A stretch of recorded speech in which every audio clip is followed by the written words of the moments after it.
He's someone who's been tremendously supportive of this issue because of the American value and the American interest regarding this issue to get it resolved. And she's been in the forefront of leading that for all her years on Capitol Hill. She served in a great capacity as the chairman of the Foreign Affairs Committee, and now, of course, she's still on that committee. And we welcome her today, Ileana Ross Littman from Florida, from the Miami area. Thank you. Thank you, and I'm so pleased that Nick says that for your conference, you will be in Miami in the November weekend before Thanksgiving. So welcome to Miami. Bienvenido a Miami, as Will Smith says. And Nikki, thank you so much. I only have a 30-minute speech, so you'll be all right. But it's great to be here among so many friends of Cyprus and Greece, and I thank the American Hellenic Institute for inviting all of the members to come and speak. You'll be seeing us in and out all morning. And thanks to Nick for always commemorating this. It's very important to never let a sad anniversary go by without talking about its significance. And thank you to the ambassador for joining us today. I'd like to extend my warmest congratulations on the auspicious occasion of having officially presented your credentials to President Obama last week. So congratulations. And you've already been working tirelessly on since you've been appointed to your new post, and you've been representing Cyprus with great distinction. Cyprus, as all of us know, it's a great ally of the United States, and for another important ally of ours as well, for Israel. Cyprus is a great ally of Israel. And the Cypriot Greek-Israel alliance is important strategically, economically, and for matters of national security as well. The recent discovery of significant offshore gas reserves in the exclusive economic zone between Israel and Cyprus is an important factor in providing greater energy security for Cyprus and Israel, and can serve as a stabilizing and unifying factor in the Eastern Mediterranean. But for true security and stability to come to Cyprus, we must see an end to this 39-year division of the island. For nearly 4 decades now, there has been this illegal military occupation of Cyprus by Turkish troops. Hundreds of thousands of Greek Cypriots have been displaced, and many more affected by Turkey's meddling in the internal affairs of Cyprus. But recent developments have me optimistic that perhaps we won't be here next year to commemorate the 40th anniversary of Cyprus's occupation, but we will be making instead marking a just and viable settlement of this division. I've been pleased with the efforts being made by Cyprus, and I'm hopeful that all of these efforts will yield positive and immediate results.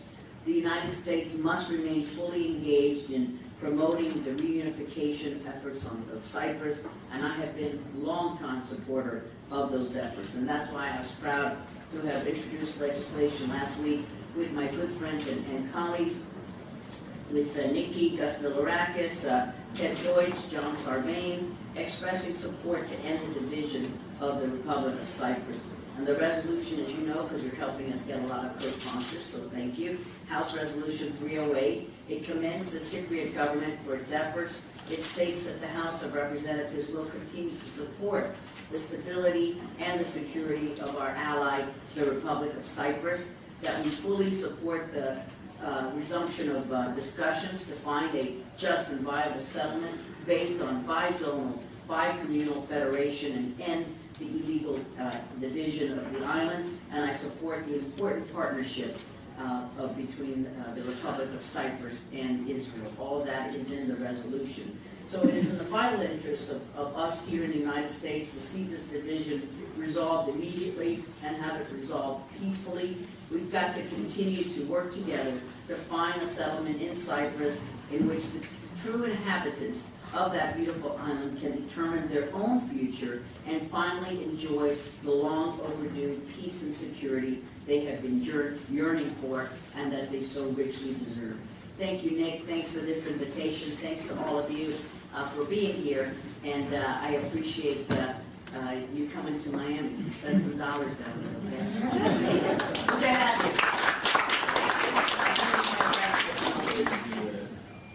Thanks for my first. Well, thank thank you very much, Eliana. I always appreciate your comments. And as you continue to finish your breakfast, just one other thing to keep in mind, if you can, maybe it hasn't come to your attention yet, but we also have one other resolution out there, 187. We appreciate you looking at that, including, Nikki, if you would do also, and it has to do with not taking advantage of the unfortunate economic situation that exists on Cyprus today to try to force the negotiations to come forward.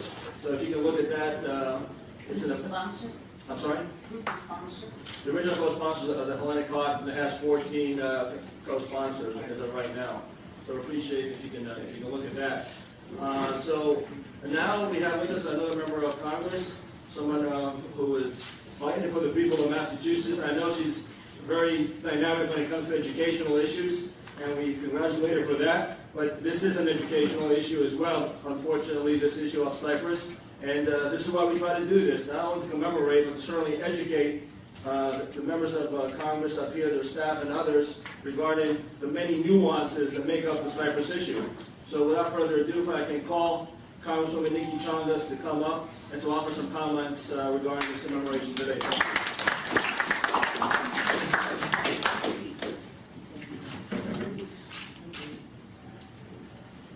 Good morning, and thank you, Nick, and great to be here with everybody, despite the sort of sad occasion that brings us together. The reunification, the invasion of Cyprus, and our efforts to reunify it and to right the wrongs that were generated by that invasion have been too long, absolutely too long. I had the occasion recently to watch a film of my husband, Paul Saunders, when he was a presidential candidate in 1992. And in that film, he was addressing the reunification of Cyprus. So that was already too many years into it, and here we are. I appreciate all the work that Ileana has done on this. I know that the Hellenic Caucus takes it very seriously, as we all should. It's a tragedy that is too long unresolved, and we cannot let go. But I had the recent opportunity to meet with our new ambassador. Great to have him here. And we talked about a number of other issues that Cyprus confronts. We are not unaffected by the instability in the region. So far, Cyprus has not had to absorb any refugees from the war in Syria, but it's something that we have to remain very watchful of. It certainly had an impact on surrounding countries that have had to absorb, many impacted by the great humanitarian crisis that's generated there. Also the concerns that Cyprus has, should President Assad use chemical warfare, because they're not so far away, and there is a possibility of being impacted. So Cyprus is in a difficult part of the world, but we here in Washington are committed to working with the Cypriot government, advancing the need to bring the island back together and right the many wrongs that were wrought by that invasion. So it's my honor to be here. It's my honor to work with my colleagues in the Congress who care about this issue, and we are committed to staying with it. But I do hope that we can finally put it behind us, and that there is hope to finally resolve it. Because watching that film, my husband, almost 21 years ago, that is just too long, absolutely too long. And again, at that time, it had been 18 years. So we must find a way forward. Thank you. It's great to be with us all here. Well, look, a man who obviously needs no introduction by me in terms of what he's done, following his father's footsteps for decades. I guess over 20 years. Your father was here, Michael, and now they say the apple doesn't fall far from the tree, and certainly you're a testament to that. And we're very proud of you and all the work that you're doing up here on behalf of U.S. interest regarding the very strategic area of southeastern Mediterranean. And of course, he continues in his father's footsteps to being the co-chair of the Hellenic Caucus, along with Carolyn Maloney. So, but he's here now, and we're going to have you come up and say a few words, guys, if you will. Thank you. Thank you very much. Thank you. Thank you. I appreciate it. Thank you. Thanks very much. First of all, we are all very fortunate to have Nicholas Gakis as the chairman, the president of AHI. He's done an outstanding job. AHI has always done a terrific job over the years, and Nick shares the passion that I do. We have so much in common. I think we're pretty good Americans, and we're Hellenes. We're Hellenes, we love our Elada, and we love our Kipro, and we love our baseball. Now the only difference is I'm a Pirates fan, But and he's a Phillies you're fan. doing a lot better than this. Yeah, I'm a lot better than this year. I'm also a Rays fan because I'm from Tampa Bay. But I'm happy to hear and see all these wonderful people here, and particularly the young people. And I know our Armenian friends are here too. Our brothers are here as well. And it's so very important. And this cause is a cause that we have to continue to remind our neighbors, our friends, our fellow Philippines how important it is to unify and unite Cyprus. It must be a just settlement. And this the current government. Well, it's great to have the ambassador. The current government, and the prime minister, the president, who I spoke to not too long ago, is the right person. And I know he will do a great job. Ladies and gentlemen, these are tough issues. Let me talk to the kids. Last night, and this doesn't have anything to do with the Hellenic issues, but the reason we're up here is to make tough decisions. Last night we had a tough vote, and we got a lot of pressure from our constituents. I knew how to vote the right way to protect the United States of America, do what's in the best interest of the United States of America. Now, when I go back home, and I only have 5 days, I go back home, and then I'm going off to Elada, which I'm looking forward to. I can't tell you how excited I am to go back to Greece. But we're going to face our constituents, and we have a duty and an obligation to explain our vote. This is an NSA vote that I made last night on the amendment. And I had access to information that they necessarily did not have access to, because sometimes when you read the newspapers, it's not always accurate. But I've had briefings, I've had background briefings, I'm talking to the kids, classified briefings, and I know in my heart that I did what was in the best interest of the United States of America. And that's why we're up here. And we have to do what's in the best interest of our country. And not make the political vote. And sometimes suffer the consequences, the political consequences. It's very, very difficult. The President of Cyprus is in a very difficult position. The President of Greece, the Prime Minister of Greece, Samaras, who I admire greatly, and I'm looking forward to his visit. Although I will be in Elada when he's here in the United States. Well, I'll be there too. But I may have it, you're going to be there too. However, I may have an opportunity to meet with him while I'm in Greece on the back end, because I'm going to Athens, and then we're going to fly to my grandparents' island. All 4 grandparents were born on the island of Gadinos. We'll spend 4 days there. I'm really looking forward to it. And also go to Bamos, and then back to Athens for 5 days. So I look forward to maybe meeting some of the government officials when I get back. And I will be going to Cyprus probably in a few months. So I'm looking forward to that visit as well. But we're not going to rest, ladies and gentlemen, until Cyprus is unified. Okay? It's in our hearts, and we must send this message to our constituents, to the American people. Share the personal stories. Share the personal stories. They need to know. They really, the American people, I found, really have a great admiration for us Greeks, us Cypriots. And I consider myself a Cypriot as well. But we have to tell them, they need to know how important these issues are to us, what a priority it is to us to unify Cyprus, how important religious freedom is to us, to open up the seminary in Hockey, off the coast of Constantinople. They need to know how important that patriarchy, what it means to us, what Elada means to us. I had as a matter of fact, during the campaign, now I don't want to take too much time because I don't know if anyone else is waiting to speak. Nick, do I have some time? You got, right now, I don't see anyone else in the room right now, so if you got a little more time. All right, I'm not going to speak for too long. But, I was hurt by the rhetoric and toward Greece. singling out Greece during that presidential campaign.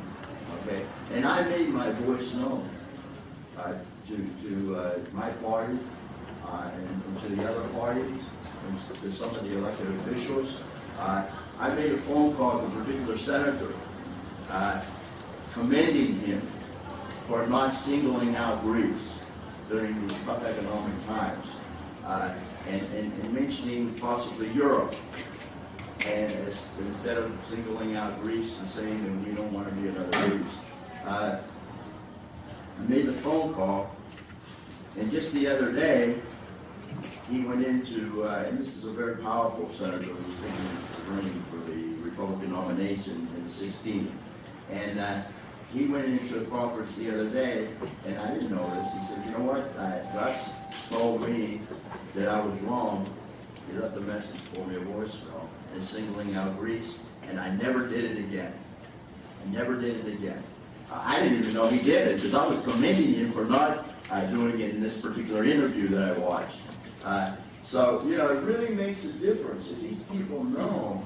Not only they, sometimes they think, oh yeah, they know a couple of words in Greek, but they've assimilated, and you know, we're still great Americans. We want to preserve our customs, our traditions, our heritage, our glossa, viskia, which is number one as far as I'm concerned. But we're still fantastic Americans. But those countries over there mean the world to us, and we have to get the message across. Now, when you go into the congressional offices, okay, let them know, demand that you see your elected representative. Staff is good, but you should have a few seconds or a few minutes with your elected representative, because sometimes the staff is brainwashed, okay? And Turkey does a good job at that, all right? So you need to go directly and see your congressman and your congresswoman and let them know how important, because we are right, 100% right on the issues. Okay? And have them join the caucuses, the Hellenic Caucus, but also the Hellenic Israeli Alliance as well. And we have a briefing, Nick. I'm going to personally invite you now, just in case you didn't get the email. You got the email? We have a briefing next week on energy production. Noble Energy will be there. So that'll be the Hellenic Israeli Alliance. And we're going to do something very, very soon with the Hellenic Caucus, I believe in October. And possibly even next week when the defense minister comes as well. So thank you very much for having me this morning. God bless you. And run for political office. Okay? We need you, the Armenians. We need representation in Congress, okay? It's very difficult. It's a sacrifice, but we must do it. It's in our blood. It's in our hammer. It's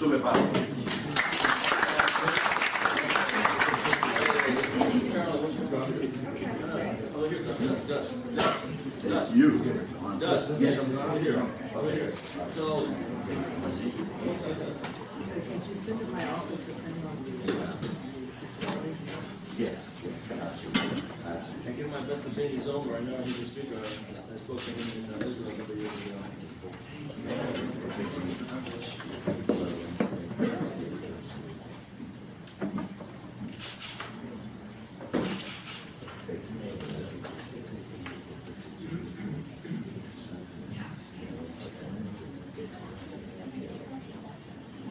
Ladies and gentlemen, real pleasure as somebody who just walked in, Senator Menendez, and we thank him very much for taking the effort to come over here this morning.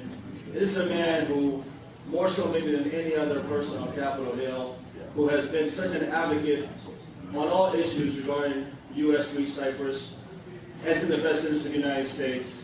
And he's done it so eloquently with such passion and with such dedication for over the years. And it really is a pleasure to have him here today. A pleasure to have him. It's unfortunate, as I said, Senator, it's not a pleasure that we have to be here to unfortunately commemorate one other anniversary in this unfortunate situation that started 39 years ago. I know your time is short. Senator, it is really a pleasure to welcome you to the podium today in this commemoration of the Cyprus invasion.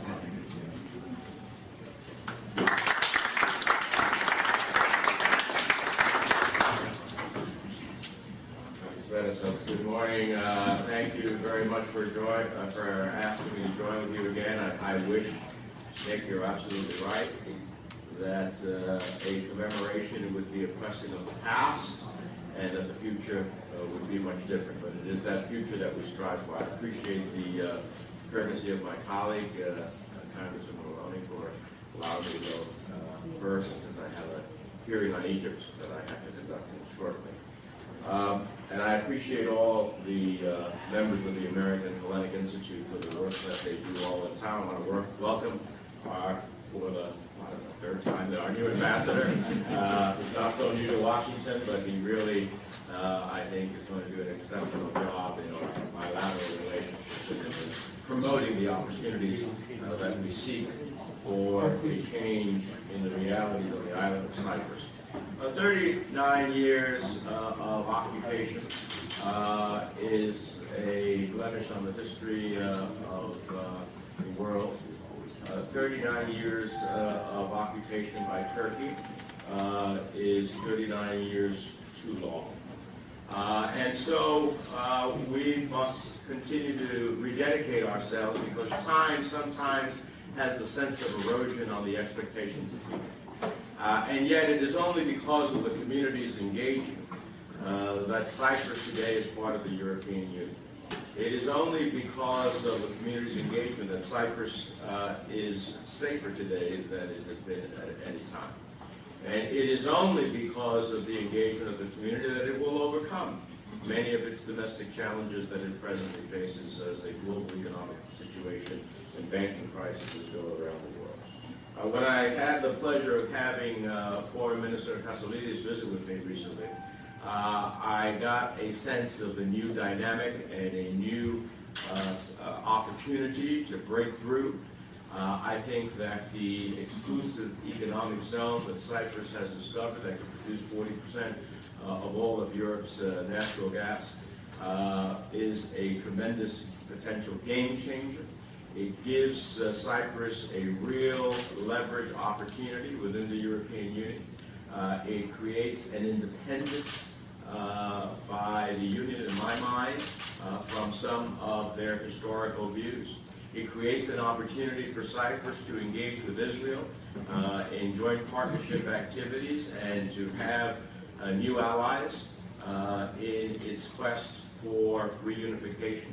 But as I've said to the Secretary General of the United Nations when he visited with the Senate Foreign Relations Committee, Ban Ki-moon, as I've said to Secretary Kerry when we were together both on the committee and when he was going through his confirmation process, as I said to Victoria Nuland the other day, I said, every time you slip and say Turkey instead of Cyprus, it makes me nervous. And she said she had a mental block as she was thinking of her on the challenges, but nonetheless, it didn't quite sit that well with me, so we had a long discussion as I interrupted her vacation and said, once we have this discussion, we're not going to move to a nomination at the end of the day. So we had a very good conversation about a Cypriot-led, a Cypriot-driven, and a Cypriot determination for the future, that we can be partners, but only partners with a government that is driving the cause, and a partner that sends a clear message to Turkey at the end of the day that we believe that this is a critical element of Turkey's future progress, resolving the Cyprus occupation.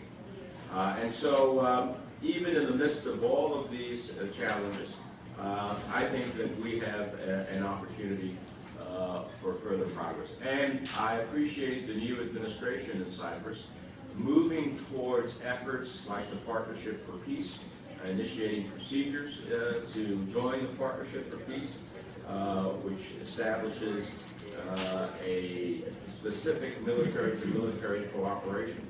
I appreciate the efforts to work with the United States on counterterrorism collaboration and anti-organized crime cooperation that I think heightens Cyprus's value as a security partner to the United States. I think those are both in the national interest of the United States and Cyprus, but also strategically help Cyprus be in a better position with our government and this administration. And I think that the Cypriot court sentence of a Hezbollah member to 4 years in prison was a gateway for the European Union to ultimately make its decision to put the military wing of Hezbollah on the list of foreign terrorist organizations. So I see a series of great opportunities. I see a dynamic that could lead to some breakthroughs, and I am optimistic. It doesn't mean that it won't be without work or challenges, but I believe we have an opportunity. And as I have always said, you have my hand in friendship and the power of my office to ensure that we will move to that day in which the last boot of the last Turkish soldier leaves the island of Cyprus. Thank you very much for having me.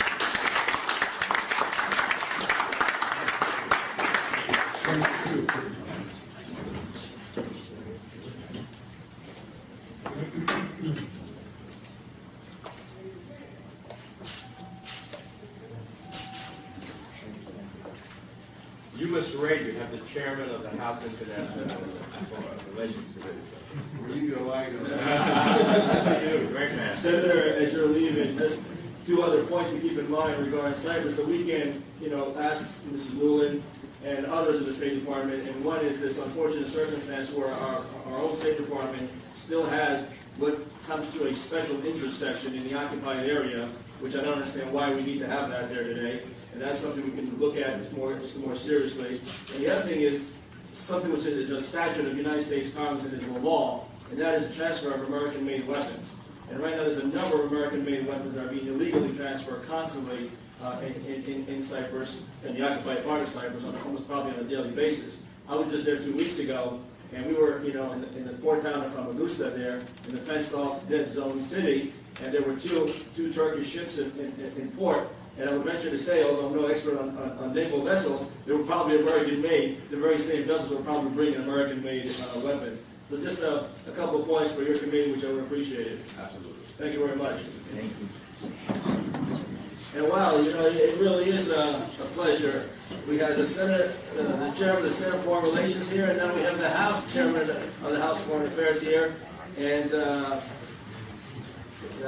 I defer I the chair. want to make sure. I defer the chair. Come right in here. So without further ado, someone who's been a tremendous fighter for U.S. interests regarding this area of the world, a good friend of recent Cyprus, Congressman Ed Royce from California. Thank you. Ladies and gentlemen, for those of you who have been to Cyprus, and especially for those who have been to northern Cyprus, it is truly a tragedy when you go over that barbed wire and you cross into a sector where the Greek Cypriots will share with you their own concerns.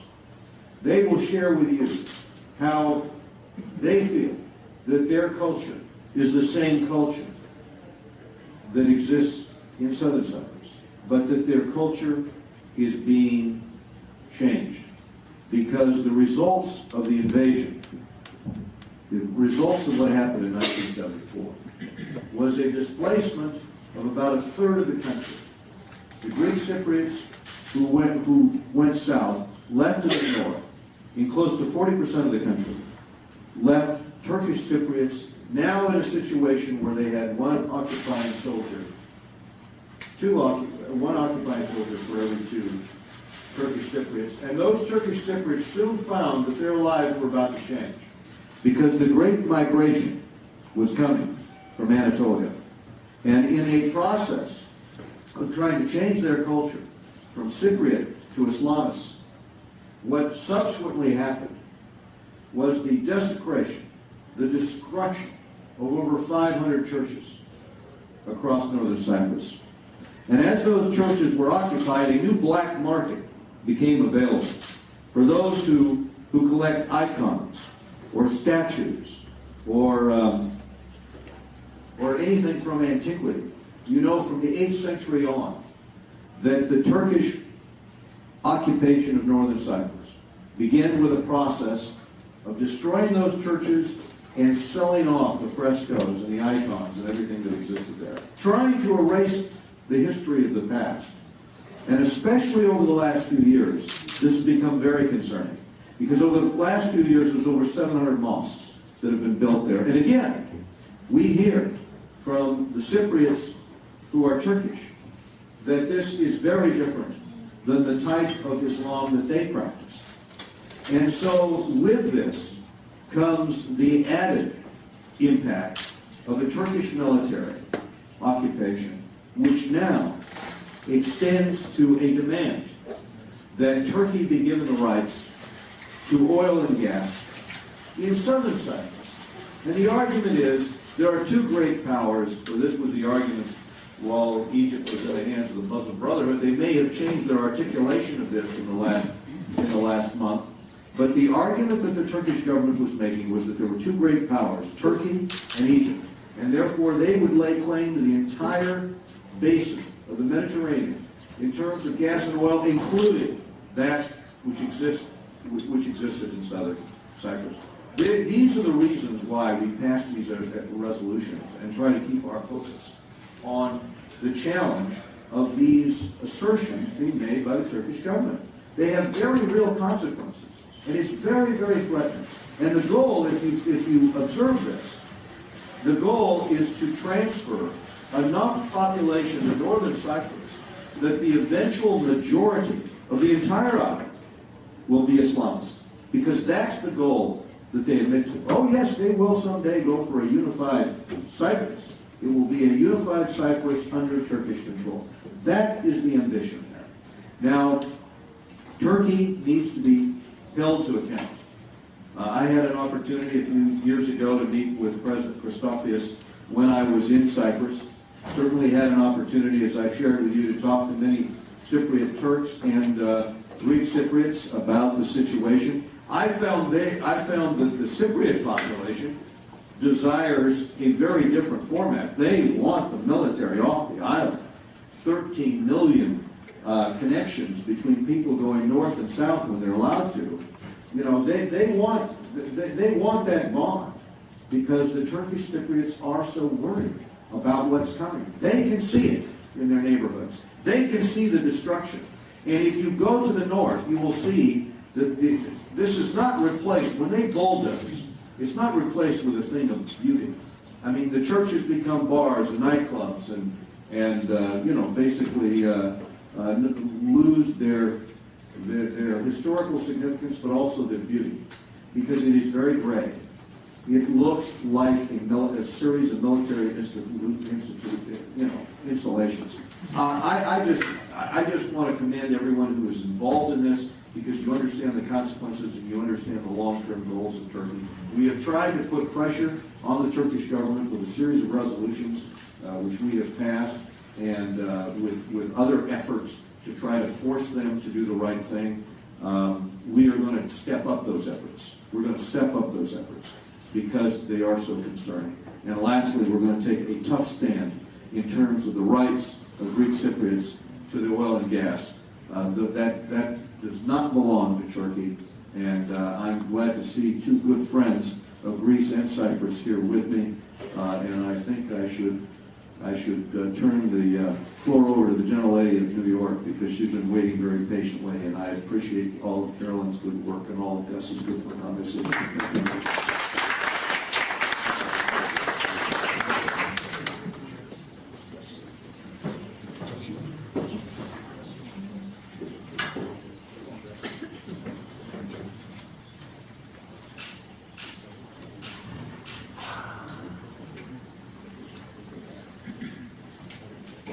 Mr. Chairman, I couldn't agree with you more, and I appreciate you highlighting the cultural and religious desecration of the occupied area. Again, when I was there just a couple of weeks ago, and we visited a number of these churches, and when you sit there and you see the destruction, the desecration of these churches, it really brings tears to your eyes. It's really the only thing I can say, and how sad really it is. And over 500 of these churches have been desecrated, and you say even Turkish Cypriots themselves, cannot necessarily practice their faith the way they like to practice it, but it's imposed with 43,000 military boots on the ground. And that's something that this Congress just cannot accept anymore, considering this country, the United States of America, is a founder of religious freedoms. And this is just another element of religious freedoms. So thank you for highlighting that area. Now, the woman standing next to me, what can I say? I've known Carolyn for a number of years, I won't say how many years, but we take the pleasure at the American Hellenic Institute for being the first, I think, organization who took you to Greece and Cyprus. Right. Many years ago. And I remember when Carolyn came back from that first trip, she came back proclaiming, "Makedonia είναι." That was her mantra back then. And ever since then, of course, she's fought for every issue regarding U.S.-Greece-Cyprus relations. She's co-founder with Gus's father of the Congressional Hellenic Caucus, and continues to serve in that capacity today, doing a tremendous job and serving her, her constituents in New York. Ladies and gentlemen, the Bobadina of the United States Congress, Carolyn Maloney.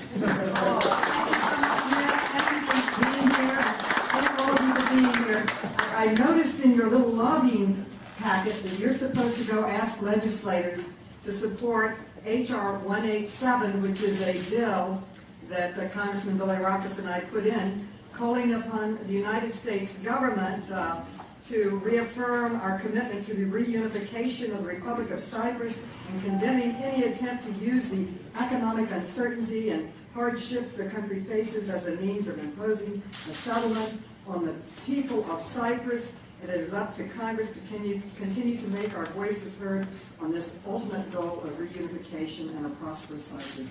Well, we've got someone here who's very important. He's the chairman of the committee. So I'm going to publicly ask on behalf of all of us, it's time for a hearing, and it's time to pass this resolution. So let's make news. Let's set a date, and let's have a hearing on this. Oh, it's a deal. And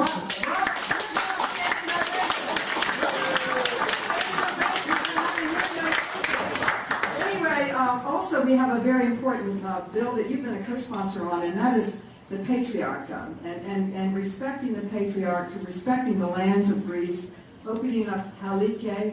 They always claim they're going to do it. And last time I was in Turkey, they said, "Don't worry, it'll be open in a month." Of course, it's not open. Open the day you leave. Right. And I also would like, I think that Turkey will listen to the United States government. This is asking them to respect the religion, respect the leader of the church, and respect our school. And I'd also respectfully beg you to have a hearing on that also. I believe that the chairman raised a very, very important point, as did the senator, that we have a game changer in front of us now, and that is the discovery of energy right in Cyprus's waters. And we need to make sure that Cyprus is part of developing and owning this rich resource that can help be a leverage point for a settlement for peace and getting the boots of the invaders off the island. So I welcome the initiative with Israel, but on the other side is another side that is with Turkey. And I believe we need to set up some meetings with the State Department, with the energy developers in our own country, and stake a plan, a concrete plan to develop that resource for Cyprus. I believe that we're at a very exciting point now. We're at a point where Turkey needs our help. Wouldn't you agree? More than in the past? We've got leverage, and I feel that this is a time that we could strike. And I also believe we have the right people. We have the right chairman of the committee who is intelligent, who understands these issues, and is committed to resolving them between two allies of the United States, Cyprus and Turkey. So I feel that something wonderful and important is going to come out of this. And I also want to publicly ask the chairman to join Mr. Villerakis and other like-minded people in a meeting with the State Department and American energy companies on how we can go in and stake a plan. If you remember, Moses said, he traveled in the desert, 40 years because he didn't have a plan? Well, I think we've been going around 39 years with Cyprus, and I think it's time that we come up with a very concrete plan, and we forged one. But part of forging a plan is having leadership. And I am in the Democratic Party, I'm in the minority.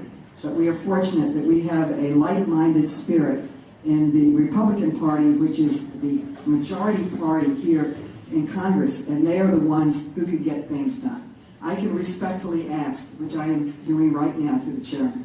I know my place. I can't call a hearing. I can't call a major meeting with all the energy companies, but with his participation, I can certainly be a strong lieutenant working with him and helping to work with all of you for a peace and justice in Cyprus.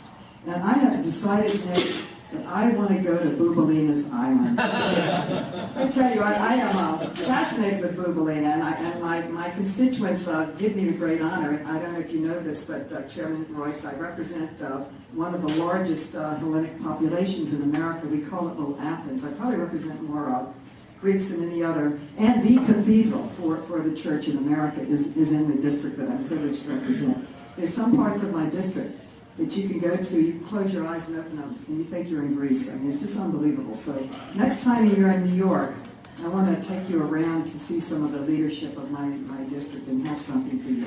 Carolyn, we can do that right after we have the meeting with state and the energy company executives to make absolutely sure they understand in a bipartisan fashion how we feel about the rights of Cyprus to the world.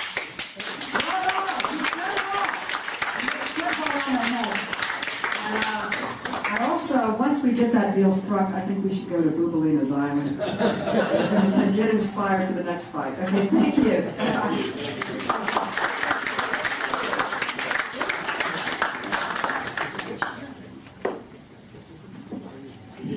You know, Carolyn spoke about bipartisanship, and if there's issues that we are advocating for on Capitol Hill, these are bipartisan issues, because they're not parochial issues that involve Greece or Cyprus. These are issues that involve U.S. interests and a projection of those U.S. interests. And as long as there's instability in the area that's being caused, unfortunately, by one member of NATO, that threatens U.S. interests in the region. And that's why these issues become American in nature and become American interest, and why this Congress needs to be engaged, concerned, and proactive. And I'm so pleased to hear the comments of the chairman here today, and we look forward to working with you, Congressman, Mr. Chairman, on trying to advance this hearing and other initiatives that you're thinking of. I do know for a fact that Noble Energy, as you know, obviously is the major player off the southern coast of Cyprus in terms of its hydrocarbon explorations. I know even Mrs. Lewin herself, when she was the spokesperson of the State Department, had mentioned regarding the protection and securing of those rights of Cyprus to explore in its economic exclusive zone. We do know, of course, that our NATO member Turkey, who that NATO member is occupying a member of the European Union, by the way. That's in 2013. That's how we need to define this issue. A member of NATO occupying a member of the European Union threatens the issues off the southern coast of Cyprus and its exploration, and has challenged it by sending warships and made other provocative actions, and is threatened to do so and to ratchet up that pressure, as this thing progresses and becomes fluid. The question will become, what will this Congress and what our government will do when Turkey gets to that threshold? What pressure are we going to put on? And that's the critical question. I had an opportunity to meet with Noble Energy in the Mediterranean a couple of months ago, along with the Cypriot ambassador. And Ambassador, I need to tell you about some of those conversations. But Carolyn and I will be working to hold this hearing and a meeting with the State Department in order to accelerate here the presence and engagement of Congress. I think it's very important at this particular time, because Turkey is engaged in their calculus about what we're going to do and what we're not going to do. So you're right to hold this meeting today, and with our caucus, we'll be moving forward. Very good. And just one last thing, that in my visit with the U.S. ambassador in Cyprus, Mr. Koenig, the last month when I was there, he talked about the potential of a special envoy of some nature.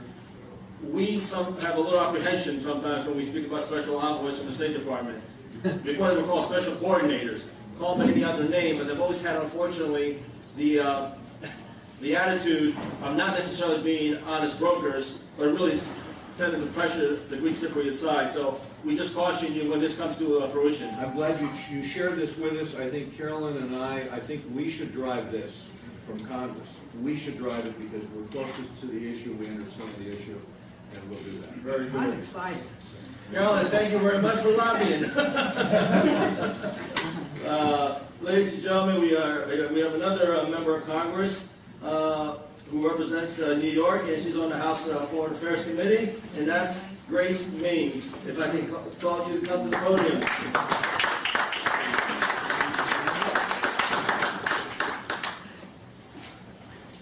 Welcome, thank you.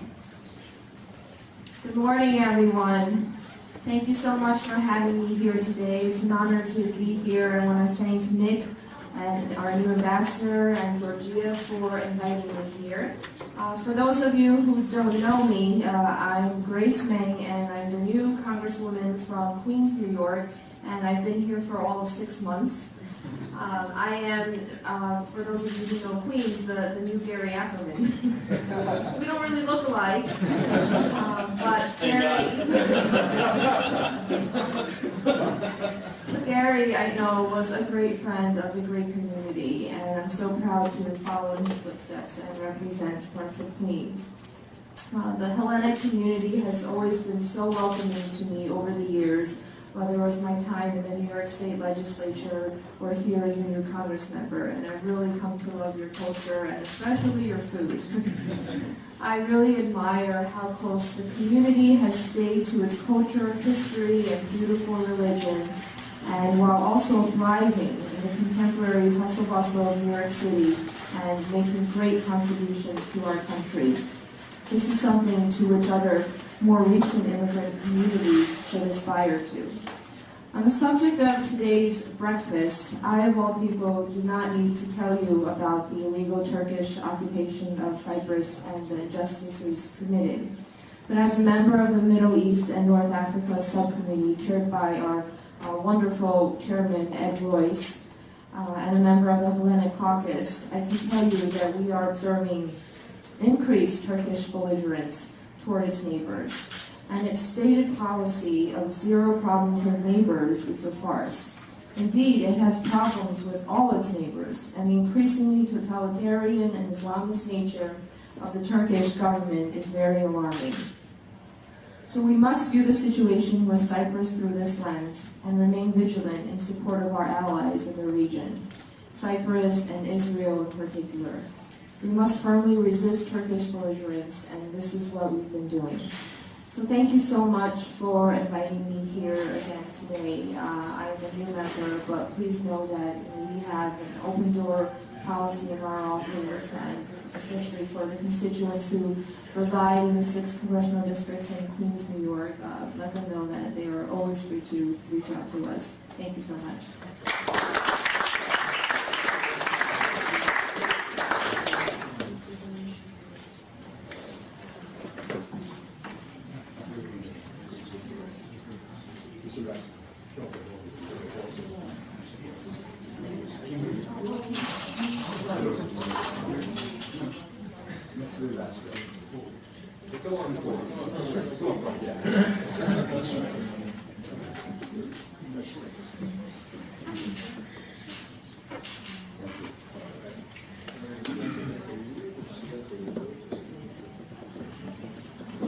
You know what I'm going to do now is, Mr. Ambassador, I want to call you, I think, at this time for the microphone.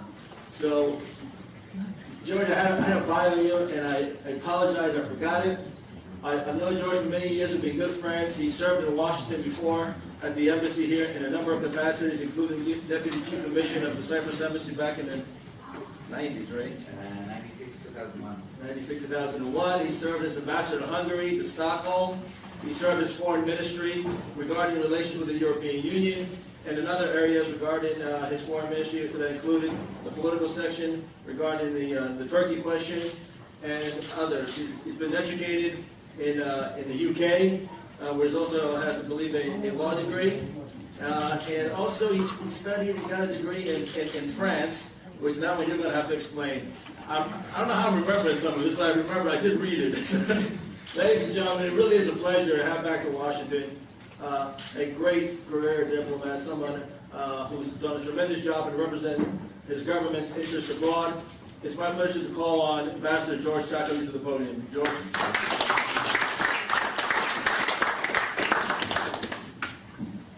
Good morning, everyone, and thank you for being here. Nick, thank you so much for putting this commemoration together. I really do appreciate that you've been working throughout so hard for Cyprus. You've done a tremendous job, and we really appreciate what you've done so far. And if it wasn't for you, we wouldn't have done most of the things we could have done. So thank you from my family. You know that this year marks the 39th anniversary of Turkish invasion of our country. The forcible division of our island continues for the past 39 years. Turkish troops are still occupying a third of the island. Thousands of displaced Greek Cypriots are still unable to return to their homes. The fate of those missing during the invasion is still undetermined. Demographic manipulation in the occupied areas is still going on without end. All signs of the area's Hellenistic cultural and religious heritage are constantly being desecrated. And international law and all the resolutions that the UN Security Council has passed on Cyprus calling for an immediate end to this tragedy are still being ignored. I think it's high time that we resolve this issue. And the solution must be based on the UN resolutions and the principles and the values of the EU, of which Cyprus is a member state, which would open the road for the reunification of our country and our people, Greek Cypriots and Turkish Cypriots alike, in conditions of peaceful coexistence. What we are clearly talking about is a bizonal, binomial federation with a single sovereignty, single international personality, single citizenship, and full restoration of human rights. That is an essential element. And this is a basis that Turkey itself has agreed to years ago. But so far, we have witnessed no single act of goodwill on the part of Turkey that will allow the peacemaking process to continue. I think it's time for Turkey to prove through concrete actions that it has the political will to work for a fair settlement that takes into account the legitimate concerns of all Cypriots and that it is ready to work for reunification. Let me make it quite clear here that our sincere desire to solve this problem has not diminished because of the economic crisis that we are currently going through. Ending the division of Cyprus is and will always remain a top priority. Although it is important to overcome the financial difficulties that we are currently facing, this in no way prevents us from preparing the resumption of the negotiating process in the coming fall, nor does it imply that the Cyprus government will allow the financial situation of the country to undermine the efforts to achieve a solution that is fair, that is balanced, and that is sustainable. Any measure that will help restore confidence will undoubtedly contribute positively to the process and will offer a real opportunity for a successful outcome of the negotiations on the Cyprus problem. A very important first step towards this is the three-step proposal made by President Anastasiadis for the return of Famagusta. This is a win-win-win proposal which we hope Turkey will very much take on board. The ball is in Turkey's court. The U.S. government has shown great understanding and very much shares the vision of the new Cyprus government on the way forward. We are grateful for this support and we look forward to working closely with the U.S. to achieve this solution on what I just outlined as the basic ground. At the same time, we take strength from the fact that we have all of you on our side. And we look forward to a comprehensive settlement that we will safeguard peace, justice, and prosperity for all Cypriots. And we are determined to continue working hard for reconciliation and for the reunification of our country. We owe this to our forefathers, we owe this to our children, and we know that with your support, we will get there. Thank you very much.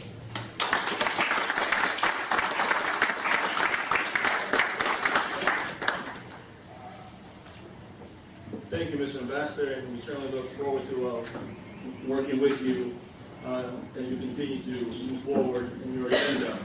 I do believe standing in the room, there she is, hiding back there.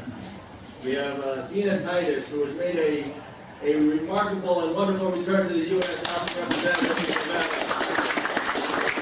Dina, come on down. Good to have you with us. Thank you very much.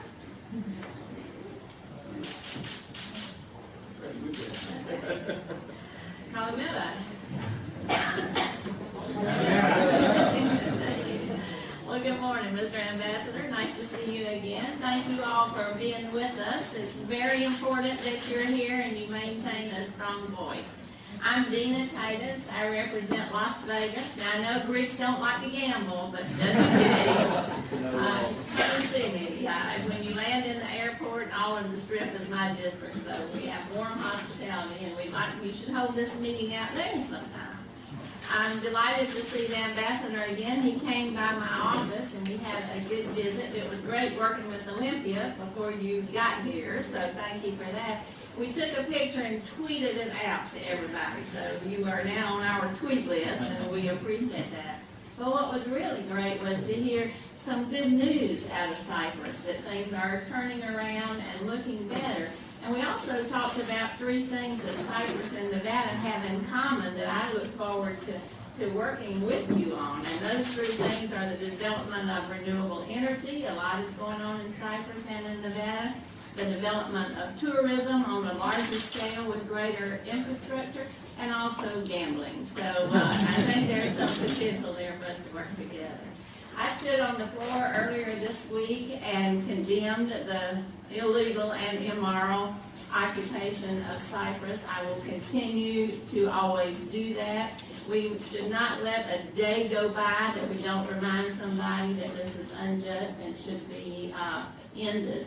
If there's anything I can do in my role here as a member of the House to further that effort, to send that message, to work to make it happen, please let me know. I am one of you, so don't ever forget that, and always call on me. And thank you for being here, because now more than ever, it's important that you show a concerted effort and a strong voice. So, Kapadisto.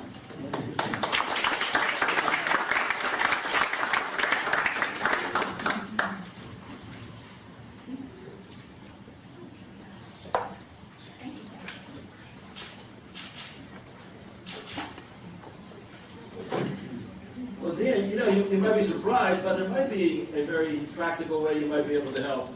Maybe unbeknownst to you, probably the majority of this room, Cyprus just recently passed legislation for the first time to have casinos in the part of Cyprus. So I think there will need some expertise in that regard, and I think, Las Vegas can maybe provide that expertise. So we do appreciate you coming here today, and I'd like to call you to the microphone. Ladies and gentlemen, Congressman Tony Cardenas, if I'm pronouncing it correctly.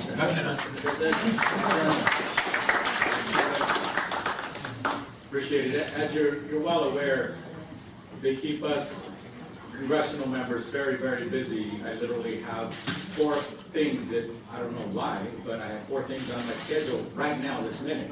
But I did not want to miss this opportunity to say thank you for continuing to hold the banner of freedom for Cyprus. And I hope and pray that all of us together do what we can to end that occupation, because that is the kind of atrocity that should never be bestowed on one person or any country anywhere in the world. I'm very, very proud to say that as a member of Congress, I've been introduced to many people around the world who meet with me, and they talk about their country, and they talk about how much they love their country, but they talk about the atrocity of being occupied. And the last thing that they ask is, and Congressman, and what can the United States do about it? I think it's a tremendous responsibility. I think it's a tremendous honor that we should be looked at as the answer to those problems. And I just want to tell you, whether it's the Native American community that still suffers atrocities here in this country, or whether it's the Hellenic community that suffers atrocities at the hands of the Turkish people, I think it's our responsibility not only to gather in rooms like this, but to make sure that we make a commitment to each other that we will do whatever it is that is in our power, and what we can do, we should do it. It's unfortunate, in my opinion, that we haven't had administrations in this country that agree with many of us congressional members and U.S. senators.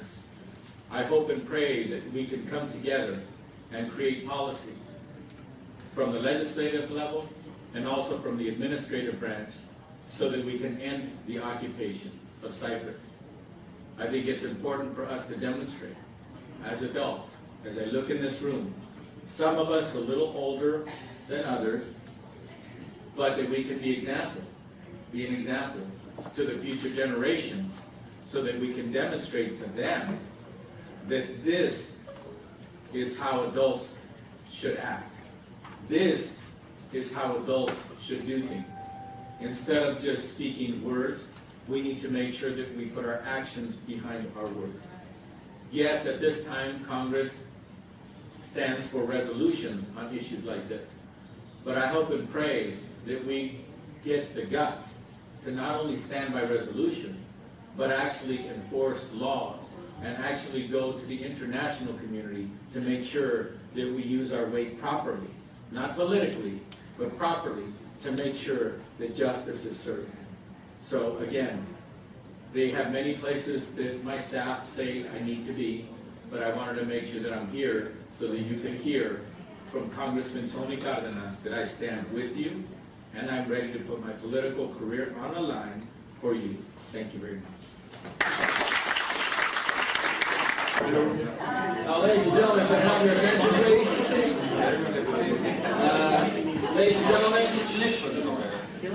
we have another member of Congress, another great friend of these issues, someone who's advocated them for many years. Met him first on the trip, he was in Athens there, going to Greece in Athens, and we hit it off very well, and you know, he's been a tremendous supporter on behalf of these interests, and he comes, of course, from my old state, New Jersey, where, you know, but he's a little bit north, so you guys sometimes identify too much with New York. Well, ladies and gentlemen, it's a pleasure to have with us Congressman Javier Sires from New Jersey. Good to have you with us. Well, thank you very much. You know, I have a million things to do, but I want to make sure I stop by here. And, you know, remembering the story behind the illegal invasion. I'll just share a little story that happened to me recently. I don't think I had a chance to talk to you about it. But I had one of the Turkish members of Parliament come and see me. And, of course, he wasn't very kind to this whole process. So I said to him, well, you know, I've been to Cyprus. I've been to the Green Zone. And I said, and he said, well, you know, the Europeans are backing this. And I said, let me ask you a question. There have been so many border crossings. And I said, do you really think that in order to reach an agreement or come to some sort of understanding, you need the Turkish flag on the side of a hill overlooking the Green Zone? So he started to stutter because he didn't know what to say. I said, I don't think that that is a point of beginning if you're really sincere about coming to some sort of understanding. So needless to say, he has to be back in my office. All right? I've been there from day one. I visited Cyprus. I've seen it. I'll be there next year. I'll be there as long as I'm a member of Congress. You know, it really is an illegal invasion. What they're doing to the churches it's just horrifying to me. What they've done to the whole area is just, you know, I had a meeting with the mayor from Commemorating. Yeah, and that was a beautiful city, and what they're doing is just letting it die there little by little. So you can count on my support. You don't have to come to my office too many times. You know that I'm there for anything that you need. And I have great friends that are always from the area, Union City and the area, that are very supportive. So I just wanted to stop here 5 minutes, say hello.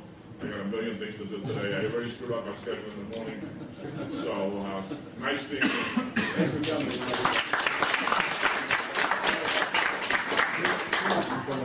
Happy advancement.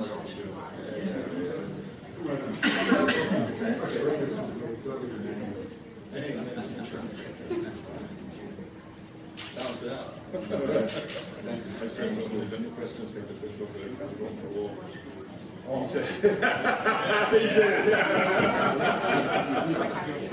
We got a more Western oriented.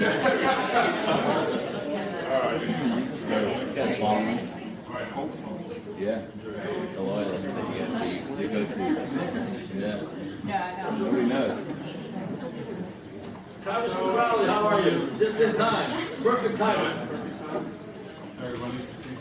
There's another great friend from the great Empire State of New York. You know, I like to say, Congressman, when people sometimes tell me about, the Greek economic crisis, I said, I'm going to tell you about what Greece is all about, so you have a relative term here.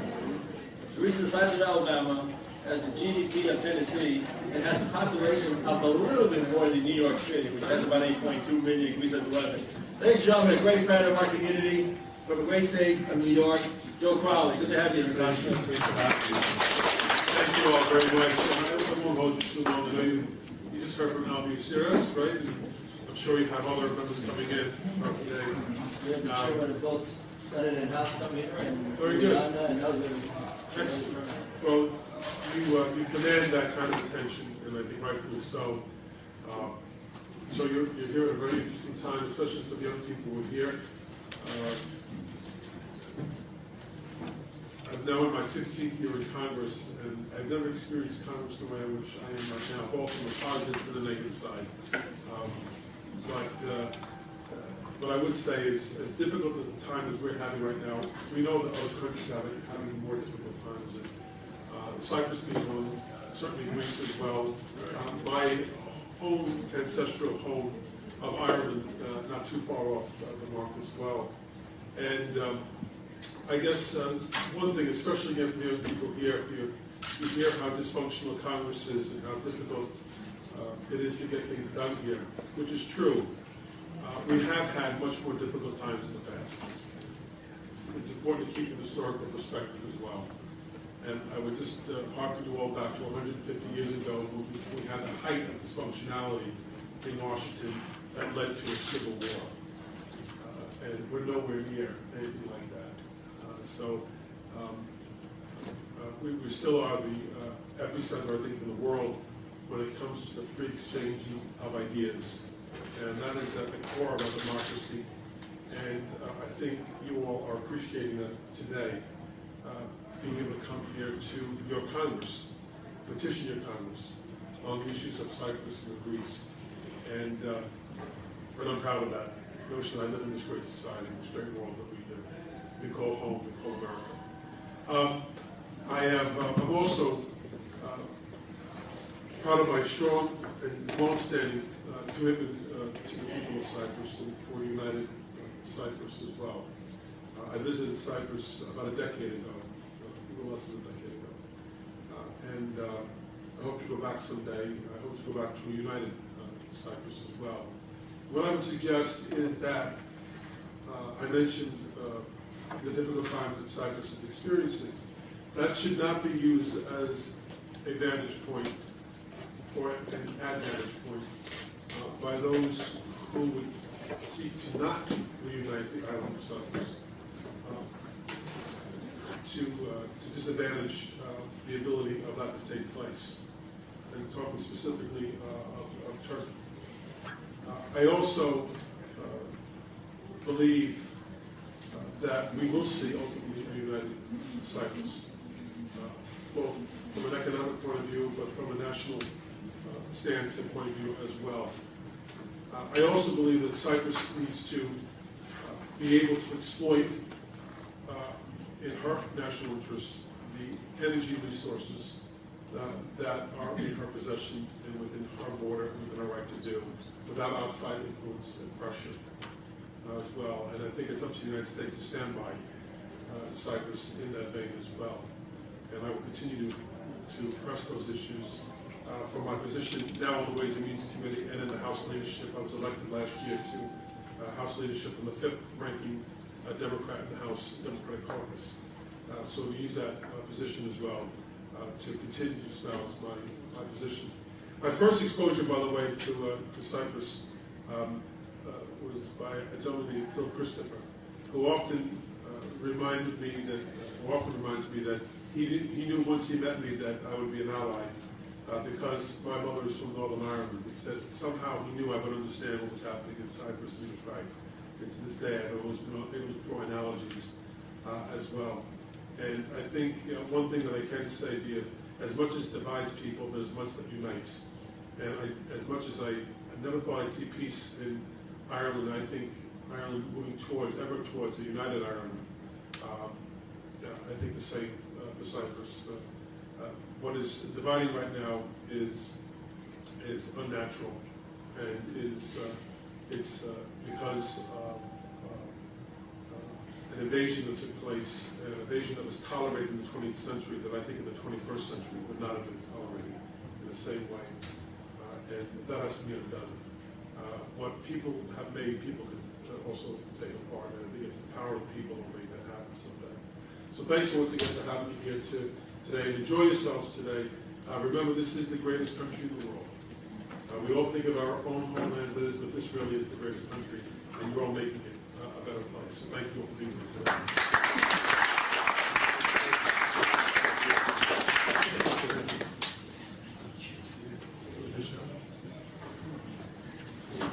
Picture time. This is the obligatory photograph. Go ahead.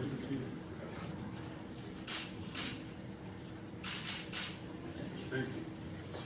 Congressman, as you leave in, earlier we had as I mentioned, Chairman Royce was here, and in a back and forth with Carolyn Maloney, he said right here in front of us that he's going to be looking to host hearings on Cyprus. So we just want to make you aware of that as it comes down the pike, because it's a high time that we raise the level in this Congress on this issue to try to put some hearings involved and try to put some pressure on Turkey to resolve this issue. I'd be happy to also join those.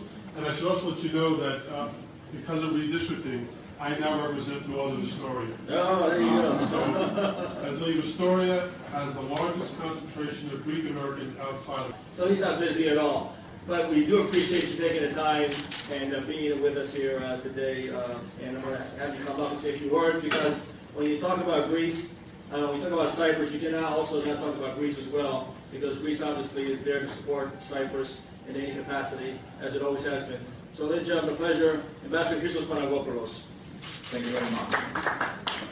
Let me thank all of you, and especially Aki. Nick told me that I found the time. It's my obligation. I feel like being here. I will be the first one here, but as Nick told you, I have to go to a previous engagement.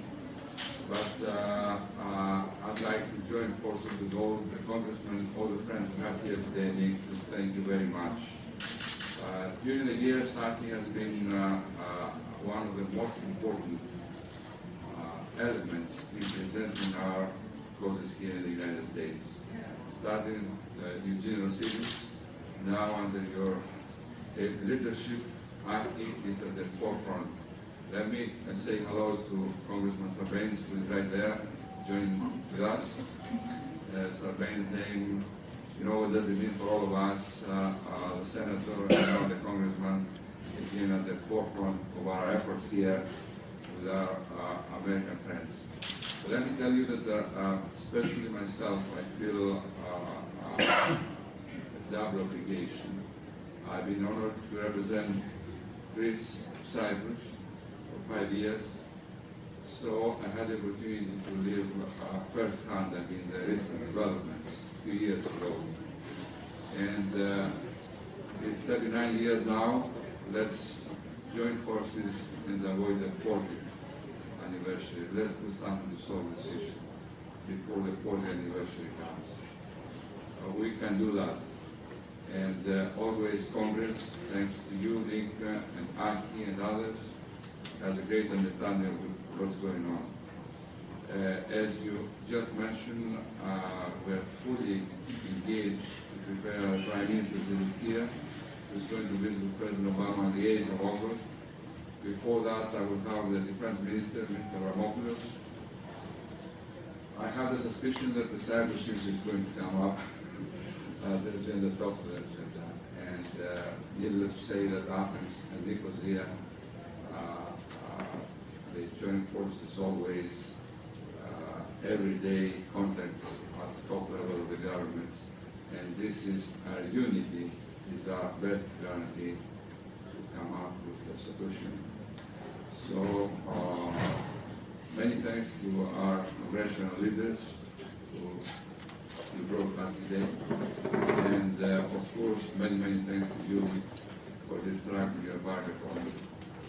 Few years, lots of years, and then we continue, and let's hope that it's going to come, at least when it comes to Cyprus, to a completion. We have new elements there, like the energy sector, which is very promising. It could be part of the solution if the other side decides to conduct herself responsibly. That's our great hope.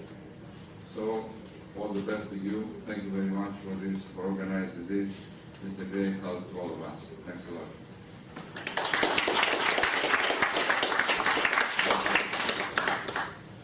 So I did something. I'd like to welcome the new ambassador of Cyprus and a great friend, Mr. Sakalis, who is assuming a great responsibility here.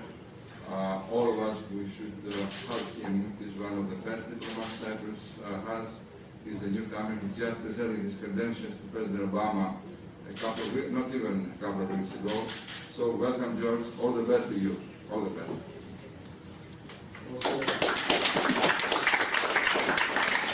Thank you, Mr. Ambassador, and we certainly wish you good luck and fruitful meetings with members of your government in the next couple of weeks, and we're always there to help in the capacity we possibly can. Now, we do have a person, again, who needs an introduction here, but Congressman John Sarbanes, leading, in the family tradition of Sarbanes, his father, of course, was here for many years as a great senator from Maryland, and now John takes up the mantle in great way, and I'm sure your father's very proud of what you do here on Capitol Hill, and we welcome you here today. Thank you, John. We're going to be voting shortly, and then everybody's scrambling out of here, so there's a lot to get done in our offices this morning. But I want to thank Nick and AHI for the terrific advocacy that he and the organization provide here on Capitol Hill. It makes a big difference, educating members of Congress on these important issues, and issues that are nuanced. I mean, sometimes it's not a 1 minute or 2 minute conversation to be able to bring somebody up to speed on either the history of what's happened in Cyprus or current developments. And so you need a resource like AHI and the other organizations that are out there to help us make the case here on Capitol Hill. We're doing that day in and day out. I think there's new opportunities that are presenting themselves that we can seize upon. This hydrocarbon find in the Eastern Mediterranean is bringing some new potential to the whole equation, and I think that's something that we can look at with a degree of optimism. Obviously, Cyprus continues to suffer in a number of ways. The economy is in a tough place, but the new government, I think, has the backing of the people there to make important changes and to try to bring stability again to the island's economy. And the team that's in place now is very impressive, I must say. I had the opportunity to meet with the foreign minister when he came. We congratulate George Sakali on his arrival here in Washington. He is a veteran diplomat and knows these issues and knows how to move around Capitol Hill very well, and is already doing that. And we're looking forward to working with him, to Ambassador Panagopoulos of Greece. We've got a very strong working relationship. He is also making the case during a difficult time for Greece. But I'm very, I have to tell you, very optimistic, because I think that with all the upheaval in that part of the world, the administration and increasingly members of Congress are coming to understand what it means to have two strong allies like Greece and Cyprus in that region, whose relationship with us is a value-based relationship, which is the kind you want to have in a topsy-turvy world. And with that recognition of what that alliance and relationship means, I think will come into possibilities going forward. So I want to thank AHI again for bringing us together and marking the sad occasion of now the 39th year since the invasion of Cyprus. But the fact that we gather each year to commemorate this shows that we have a determination that we're going to ultimately see a just solution for the island of Cyprus. I believe that that's going to happen. I really do, because I think there's a destiny to causes like these, and it's because of the advocacy and support of people in this room. I think that we're going to ultimately see the result we want to. So thank you again for being here. It makes a difference to have you here, to have members of Congress come by, those who maybe aren't as close to the issues every single day as I and other Greek American members of Congress are, but benefit from the input that you give them. So thank you very much, and keep it up.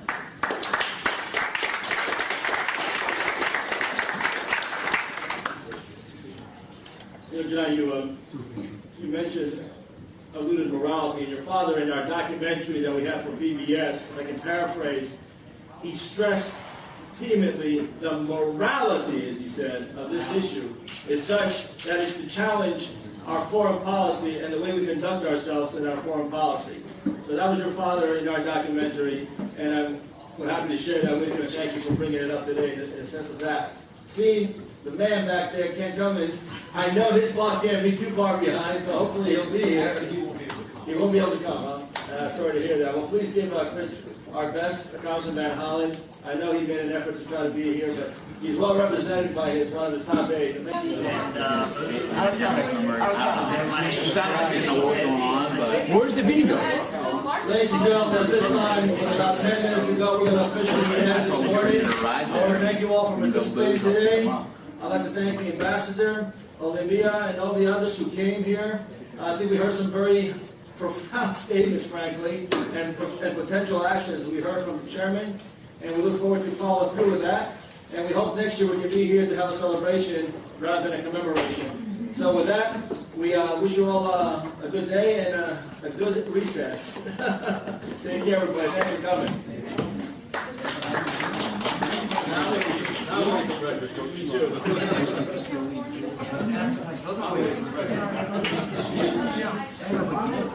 She's gonna pack up all those.